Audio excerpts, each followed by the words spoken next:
നിങ്ങളും ജീവിതത്തിൽ ഒരിക്കലെങ്കിലും ഒറ്റപ്പെടൽ എന്നത് അനുഭവിച്ചിട്ടുണ്ട്. പലർക്കും ഒറ്റപ്പെടൽ എന്ന അനുഭവം ഇടയ്ക്കിടയ്ക്കുണ്ടാവുന്നു. പല പല സാഹചര്യങ്ങളാണ് നമ്മുടെ ഉള്ളിൽ ഞാൻ ഒറ്റയ്ക്കാണല്ലോ എന്ന ചിന്ത ഉണ്ടാക്കുന്നതത്രേ. ചിലപ്പോൾ ഉച്ചയ്ക്ക് ഭക്ഷണം കഴിക്കാനിരിക്കുമ്പോൾ കൂട്ടിന് ആരുമില്ലല്ലോ എന്ന് ഓർക്കുമ്പോഴാണ്. ചിലപ്പോൾ പഠനത്തിൻ്റെ ജോലിയുടെ ആവശ്യത്തിനായി സ്വന്തം നാട് വിട്ട് മറ്റൊരു നാട്ടിലേക്ക് വരുമ്പോഴാണ്. മറ്റു ചിലപ്പോൾ ഒരു അവധി ദിവസം ഒരു സിനിമയ്ക്ക് പോകാൻ നിൽക്കുമ്പോൾ കൂട്ടിന് ആരുമില്ലല്ലോ എന്ന് ഓർക്കുമ്പോഴാണ്.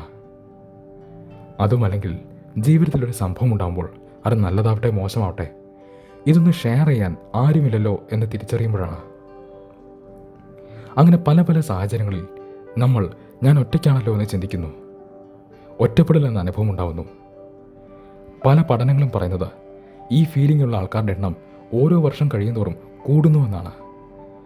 ഒറ്റപ്പെടൽ അനുഭവിക്കുന്ന ആൾക്കാരുടെ എണ്ണം ഇപ്പോൾ ലക്ഷങ്ങളാണ്, ചിലപ്പോൾ കോടികൾ.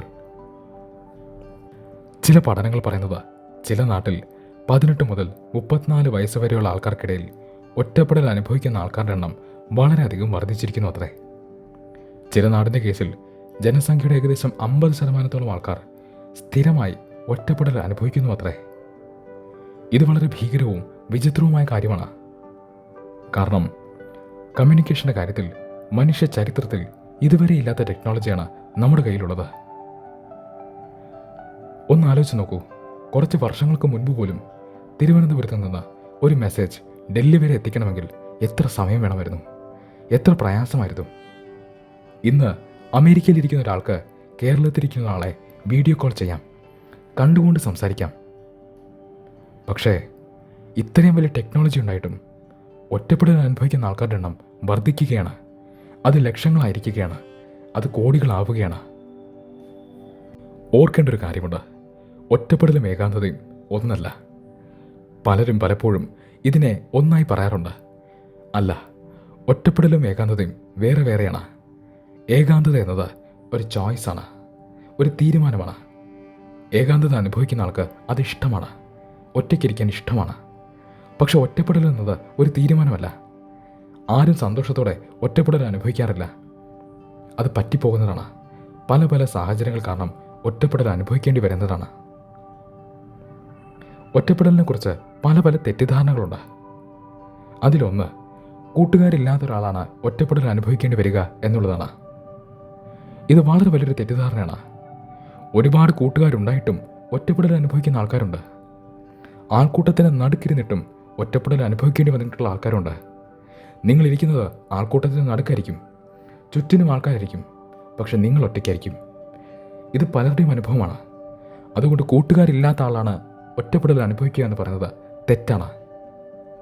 ഒറ്റപ്പെടലിനെ കുറിച്ച് വേറെയും ചില തെറ്റിദ്ധാരണകളുണ്ട്. ചിലർ പറയുന്നത് നന്നായി സംസാരിക്കാൻ അറിയാത്ത, മറ്റുള്ളവരോട് നന്നായി പെരുമാറാൻ അറിയാത്ത ആൾക്കാരാണ് ഒറ്റപ്പെടൽ അനുഭവിക്കേണ്ടി വരിക എന്നതാണ്. ഇതും വളരെ വലിയൊരു തെറ്റിദ്ധാരണയാണ്. എല്ലാവരോടും നന്നായി പെരുമാറിയിട്ട് പോലും ഒറ്റപ്പെടൽ അനുഭവിക്കേണ്ടി വന്നിട്ടുള്ള ആൾക്കാരുണ്ട്. സത്യത്തിൽ അങ്ങനെയുള്ള ആൾക്കാർ ഒരുപാടാണ്. ഒറ്റപ്പെടലിനൊരു ഡെഫിനിഷൻ കൊടുക്കുക എന്നത് വലിയ പ്രയാസമാണ്. ഇങ്ങനെ സംഭവിച്ചാലാണ് നമ്മൾ ഒറ്റപ്പെടൽ അനുഭവിക്കേണ്ടി വരിക എന്ന് നമുക്ക് പറയാനേ സാധിക്കില്ല. നന്നായി പെരുമാറിയാലും ഒറ്റപ്പെടൽ അനുഭവിക്കേണ്ടി വരും. ഒരുപാട് കൂട്ടുകാരുണ്ടെങ്കിലും ഒറ്റപ്പെടൽ അനുഭവിക്കേണ്ടി വരും. സത്യത്തിൽ ഒറ്റപ്പെടൽ അനുഭവിക്കാൻ ഇതൊന്നും ഒരു മാനദണ്ഡമല്ല. ഈ അനുഭവം ആർക്ക് വേണമെങ്കിലും ഉണ്ടാവാം. ഒറ്റപ്പെടൽ അനുഭവിക്കുന്ന ആൾക്കാർ എല്ലാവരുടെ ഇടയിലും ഉണ്ടെന്ന് പറയുന്നു, എല്ലാ വിഭാഗത്തിലും ഉണ്ടെന്ന് പറയുന്നു.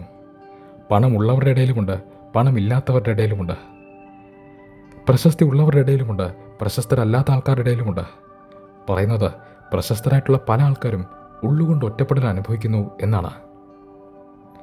മിടുക്കനായിട്ടുള്ള ആൾക്കാരും ഒറ്റപ്പെടൽ അനുഭവിക്കുന്നുണ്ട്, മിടുക്കില്ലാത്ത ആൾക്കാരും ഒറ്റപ്പെടൽ അനുഭവിക്കുന്നുണ്ട്. അങ്ങനെ എല്ലാ വിഭാഗത്തിലും എല്ലാ ആൾക്കാർക്കിടയിലും ഒറ്റപ്പെടൽ അനുഭവിക്കുന്ന ആൾക്കാരുണ്ട്.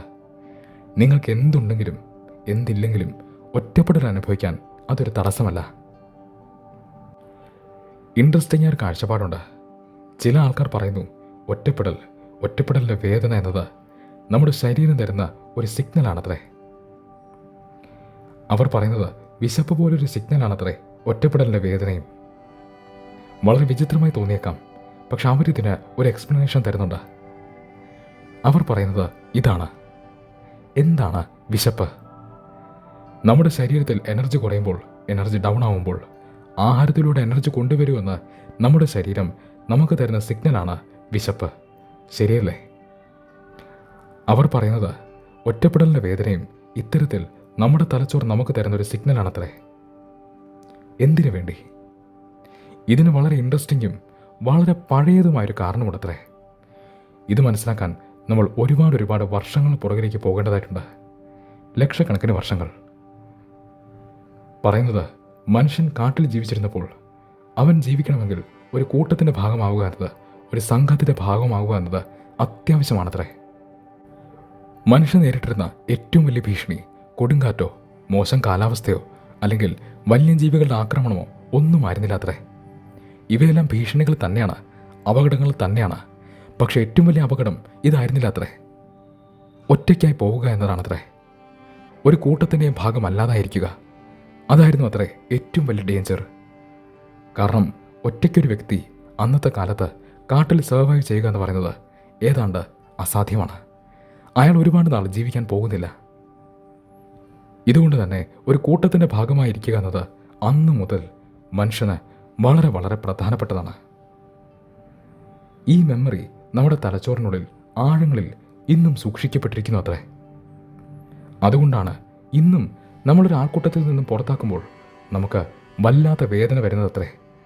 നമ്മുടെ തലച്ചോർ വീണ്ടും ഓർമ്മിപ്പിക്കുകയാണ്, ഒരിക്കലും ഒറ്റയ്ക്കാവരുത്, ഒരാൾക്കൂട്ടത്തിൻ്റെ ഭാഗമാകൂവെന്ന്. കാരണം സർവൈവ് ചെയ്യാൻ അത് അത്യാവശ്യമാണെന്ന് നമ്മുടെ തലച്ചോർ നമ്മളോട് എന്നും പറയുന്നു. അതൊരു സിഗ്നലായി മാറിയിരിക്കുന്നു അത്രേ. ചിലർ പറയുന്നത് വർഷങ്ങൾ ഒരുപാട് കഴിഞ്ഞെങ്കിലും നമ്മൾ ഒറ്റപ്പെടലിനെ കൈകാര്യം ചെയ്യുന്ന രീതിയിൽ വലിയ വ്യത്യാസം വന്നിട്ടില്ല എന്നാണ്. ചില പഠനങ്ങൾ പറയുന്നത് ഒറ്റപ്പെടൽ കാരണം പലർക്കും സ്ട്രെസ് ഉണ്ടാകുന്നു എന്നാണ്. ഒരാൾ നിരന്തരം ഈ സ്ട്രെസ് അനുഭവിക്കുകയാണെങ്കിൽ അയാളുടെ ആരോഗ്യത്തിന് ഒരുപാട് പ്രശ്നങ്ങൾ ഉണ്ടാകുന്നു അത്രേ. ഒരാൾ നിരന്തരം ഒറ്റപ്പെടൽ കാരണമുള്ള വിഷമം അല്ലെങ്കിൽ സ്ട്രെസ് അനുഭവിക്കുകയാണെങ്കിൽ അയാൾക്ക് പ്രായം പെട്ടെന്ന് കൂടുന്നു അത്രേ. അയാളൊരു ക്യാൻസർ പേഷ്യൻ്റ് ആണെങ്കിൽ അയാളുടെ ക്യാൻസറിൻ്റെ തീവ്രത വർദ്ധിക്കുന്നു അത്രേ. അയാളുടെ രോഗപ്രതിരോധ ശേഷി വീക്കാവുന്നു അത്രേ. അയാളുടെ ശരീരത്തിൻ്റെ ഭാരത്തിൽ വ്യത്യാസം വരുന്നു അത്രേ. അതായത് വളരെ മോശം ദുശീലങ്ങളുള്ള ആൾക്ക് ഉണ്ടാകുന്ന ആരോഗ്യ പ്രശ്നങ്ങളാണ് ഒറ്റപ്പെടൽ കാരണമുള്ള ടെൻഷനുള്ള ഒരാൾക്ക് അനുഭവിക്കേണ്ടി വരുന്നത്. ഇത് വളരെ ഡേഞ്ചറസ് ആണ്. പക്ഷെ നിർഭാഗ്യവശാൽ പലരും ഇതിനെക്കുറിച്ച് ശ്രദ്ധിക്കാറേയില്ല. സങ്കടകരമായ കാര്യമെന്തെന്നാൽ ജീവിതത്തിൽ ഒന്നിലധികം തവണ ഒറ്റപ്പെടൽ ഒരാൾക്ക് നേരിടേണ്ടി വന്നാൽ അയാൾ പിന്നെ ആരുമായും കൂട്ടുകൂടാൻ തയ്യാറാവുന്നില്ല. അവരുടെ ചിന്ത എല്ലാവർക്കും എന്നോട് ദേഷ്യമാണെന്നാണ്, ആർക്കും എന്നെ ഇഷ്ടമാകില്ല എന്നാണ്. പക്ഷെ ഇതൊരു ശരിയായ രീതിയേയില്ല. കാരണം ഇങ്ങനെയുള്ളവർ ഒറ്റപ്പെടലിൻ്റെ കൂടുതൽ സങ്കീർണമായ അവസ്ഥകളിലേക്ക് പോവുകയാണ്. നോക്കൂ, കുറച്ച് ആൾക്കാർ നിങ്ങളോട് മോശമായി പെരുമാറിയെന്ന് വെച്ച്, കുറച്ച് കയ്പുള്ള അനുഭവങ്ങൾ നിങ്ങൾക്കുണ്ടായെന്ന് വെച്ച് എല്ലാവരും നിങ്ങളോട് മോശമായി പെരുമാറുമെന്ന് ചിന്തിക്കരുത്. നിങ്ങളെ വേണ്ട എന്ന് പറഞ്ഞ് പോയവർ പോകട്ടെ. നിങ്ങളെ സ്നേഹിക്കുന്ന ഒരാൾ നിങ്ങളെ കാത്ത് എവിടെയെങ്കിലും ഉണ്ടാവും. അയാളെ നിങ്ങൾ തേടി കണ്ടുപിടിക്കുക. ഒരു കാരണവശാലും ഒറ്റപ്പെടൽ എന്ന വലിയ ട്രാപ്പിൽ നിങ്ങൾ വീണ് പോകരുത്. നിങ്ങൾക്ക് ഇന്നത്തെ വീഡിയോ ഇഷ്ടമായോ? ഈ വിഷയത്തെക്കുറിച്ച് നിങ്ങളുടെ ഫീലിങ്സ് എന്താണ്? തീർച്ചയായിട്ടും കമൻസിലൂടെ അത് ഷെയർ ചെയ്യുക.